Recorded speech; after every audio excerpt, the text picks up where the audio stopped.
clarified the vast difference between localized small-scale weather modification programs and climate engineering operations. No, they're absolutely not the same. The following is a message from a scientist colleague and friend, Mark.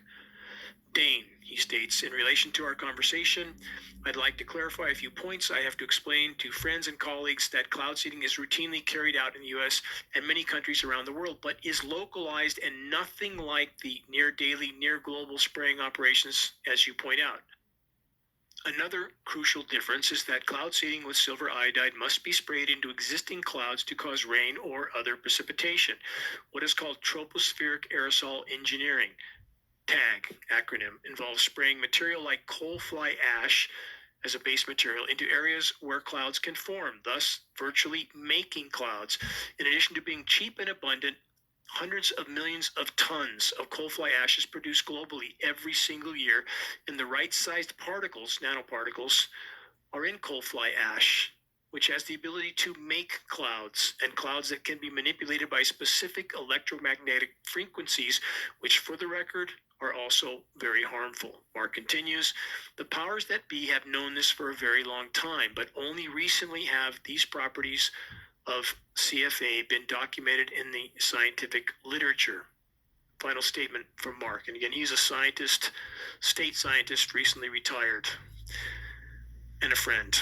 Coal fly ash nucleates clouds and ice by pore condensation and freezing, and has significant roles in cloud formation at cirrus level. It also plays a role in the mixed cloud layers below the coal fly ash particles injected at higher altitude are transported to lower altitudes after being exposed to lower temperatures above. Translation, when you see natural, beautiful, white, puffy, lower level cumulus clouds forming under a featureless, dirty, white overstory of climate engineering sprayed filth, welcome to engineered Earth.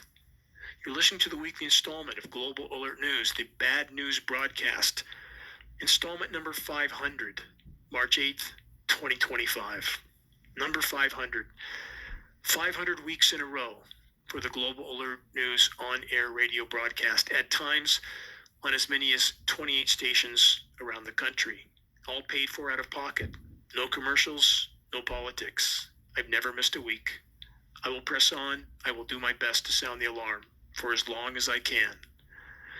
This is Dane Wigington, your host. Global Alert News is brought to you by geoengineeringwatch.org, the largest and most visited website in the world on the subject of climate intervention operations, known as geoengineering.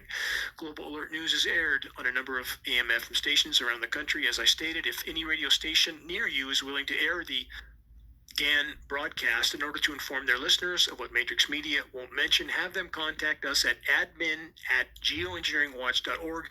We will grant them access to our weekly broadcast for free, of course. Recordings of the commercial-free, non-political Global Alert News Hour can be found on the homepage of geoengineeringwatch.org under the recent column and on the Dane Wigington YouTube channel. If you're on our email list, please put us on your email contact book so that our mailouts don't go to the spam files. Please help us to share the groundbreaking documentary The Dimming, which fully exposes the climate engineering atrocities, now approaching 26 million views on YouTube. The best way to share is by circulating the direct link to The Dimming by email directly from the homepage of geoengineeringwatch.org. Sharing directly helps us to overcome social media censorship. When viewing our YouTube of The Dimming or Global Alert News or any other Geoengineering Watch video on YouTube, please subscribe, share, and comment, all of which helps us to circulate critically important data to a much wider audience.